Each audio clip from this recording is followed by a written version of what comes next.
አጅሬው የባልታዛር አንተስ ምን አጠፋ? ከአንዳንድ ባለጌዎች አንጻር ስትታይ ከ400 ሴቶች ጋር ወሲብ ፈጽመክ ድንግል እኮ ነህ የሚያስብሉ ግለሰቦችን ይቻለን ፈጥራለች።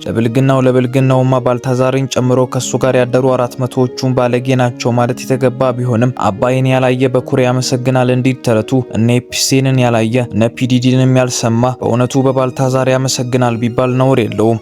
አንዳንድ ጊዜ እንደውም ይቺኛን ፕላኔት እርዝን በእናት ማፀን በመስላት የተገባ ነው ብዬ አስባለሁ። አበው በወጋቸው የእናት ማፀን ዥንጉርጉር ነው ሲሉ ይናገራሉ። በእርግጥ እውነታቸውን ነው። ከአንዳንድ እናት ተወልደው ዶክተርም ሌባም ሳይንቲስትም ማጀራት መቺም ሲሆኑ ስናይ በእርግጥ የእናት ማፀን ዥንጉርጉር ነው ማለት ሚዛን የሚደፋ ይሆናል። ይቺም ዓለም ልክ እንዲሁ እንደ እናት ማፀን ባልታዛርንም ኤፒስቴንንም አፍርታለች። የብልግና ጌቶቹ ፒዲዲ እና ቦኒ ብሉ ወሲብ ሲያሳድዱ በእርግጥ እነ ቶማስ ኤዲሰን ለሰው የሚበጀ ፈጠራ ስራ ላይ ጊዜያቸውን እየፈጁ ነበር። እነ ኤፒስቴንም ቢሆኑ ቀንበጥ ልጃገረዶችን ለባለ ሀብት ሲሸጡ እነ ላራ ሎገን የሴቶችን ጥቃትና መደፈር ሲቃወሙ ከርመዋል። ይሄን ሁሉ ነውር የሰማና ያየ እግዚኦ ቢል የተገባ ይሆናል።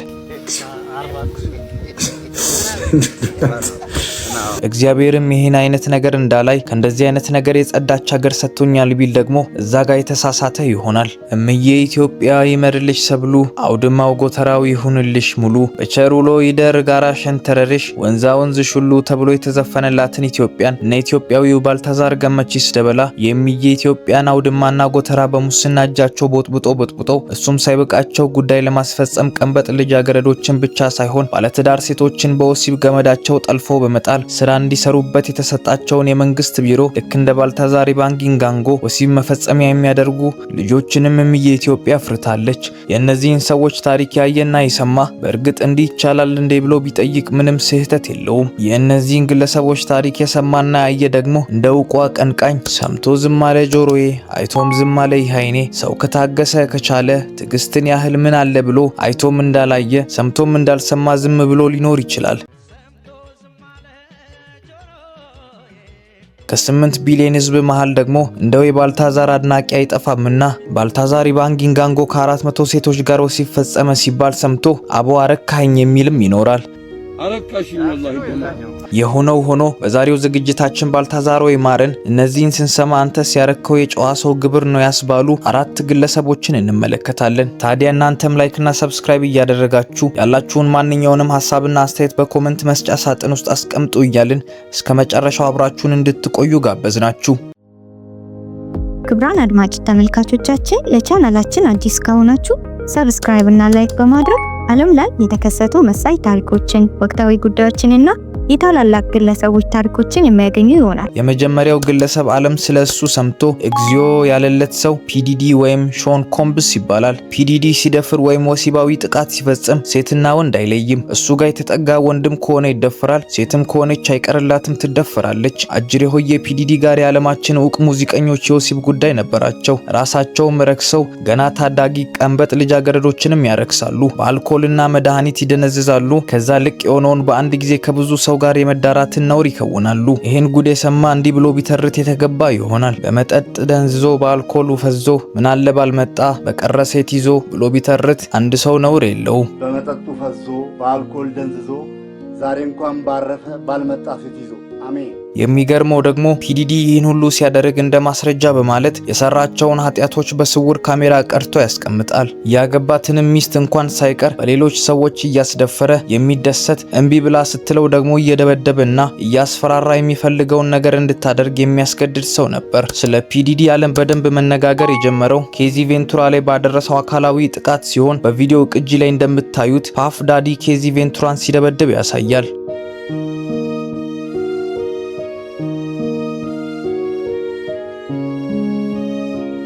ታዲያ ፒዲዲ ይህን ሁሉ በደል ፈጽሞ በኦክቶበር 25 በተከሰሰበት ክስ ማለትም ለወሲብ ንግድ ሴቶችን በማዘዋወር በሚል 4 ዓመት ፍርድ ተፈረደበት። ሌላኛው ወይም ሁለተኛው አለሌ ደግሞ ጄፍሪ ኤድዋርድ ኤፕስቴን ይባላል። በነጩ ሰው አህጉር ስም ከመቃብር በላይ ውሎ ሲጠረጠር ጄፍሪ ኤድዋርድ ኤፕስቴንን ይመስላል። ሰውየው ከሞተ 7 ዓመትና 7 መስከረሞች ቢያልፉትም ስሙ እየተነሳና እየተጣለ ግብሩን ብዙዎችን እያነጋገረ በእርግጥም ሰውየው ሞተ እንጂ ክፉ ስራው ሕያው ሆኖ በብዙዎች ልብ ደምቆ ተጽፏል የሚለው ሐሳብ ሚዛን የሚደፋ ሆኗል። የዓለም ቁጥር 1 ሀብታም እሱ ዘንድ ተመላልሶ ከ14 እና ከ15 ዓመት ልጃገረዶች ጭን ስር ተገኝቷል። የዓለምን ልዕለ ኃያል ሀገር የሚመሩ ሰዎች እሱ ቤትና ደሴት የወሲብ ጉዳይ ነበራቸው። የዓለም ቁጥር 1 ሳይንቲስቶችና አሰላሳዮች እሱ ዘንድ ቀርበው ራቁታቸውን ሆነው ራሳቸውን አቅልለዋል። በገንዘብና በጉልበት በሴት ልጆችም ገላ የዓለምን ቁንጮ በመዳፉ ውስጥ ማድረግ ያስቻለውን አቅም የፈጠረው ጄፍሪ ኤድዋርድ ኤፕስቲን በዘመናችን ታሪክ እንደሱ የዓለምን ኃያላን ሰዎች፣ የፖለቲካ መሪዎች፣ ሳይንቲስቶችና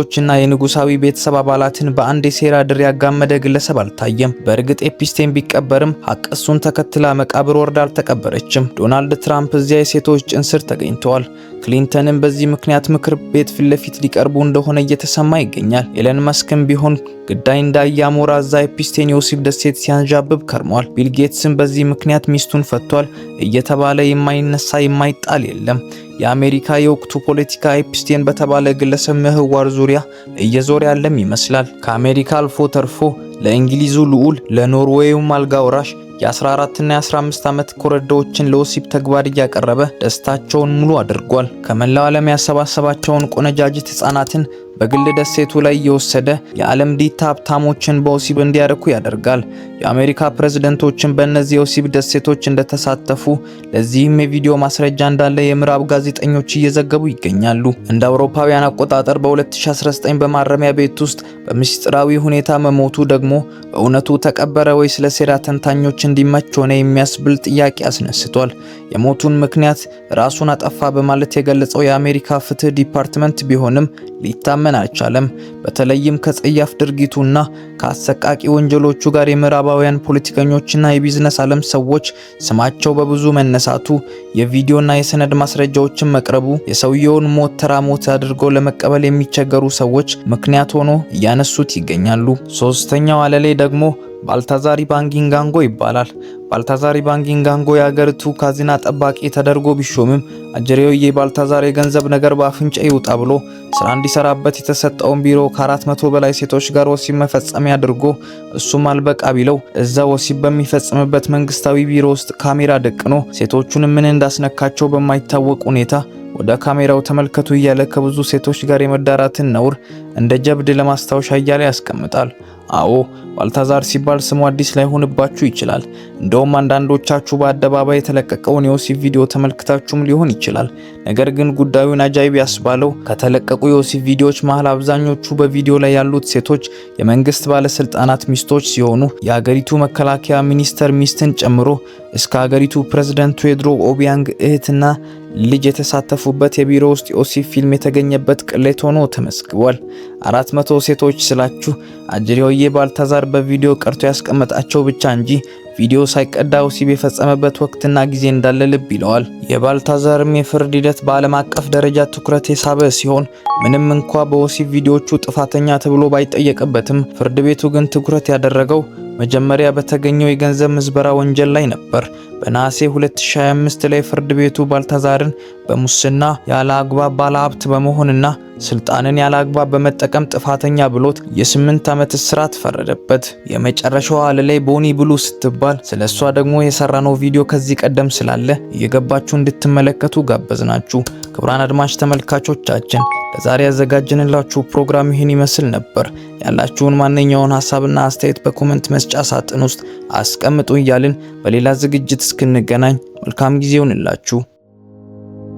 ክቡራን አድማጭ ተመልካቾቻችን ለቻናላችን አዲስ ከሆናችሁ ሰብስክራይብ እና ላይክ በማድረግ ዓለም ላይ የተከሰቱ መሳይ ታሪኮችን፣ ወቅታዊ ጉዳዮችንና የታላላቅ ግለሰቦች ታሪኮችን የሚያገኙ ይሆናል።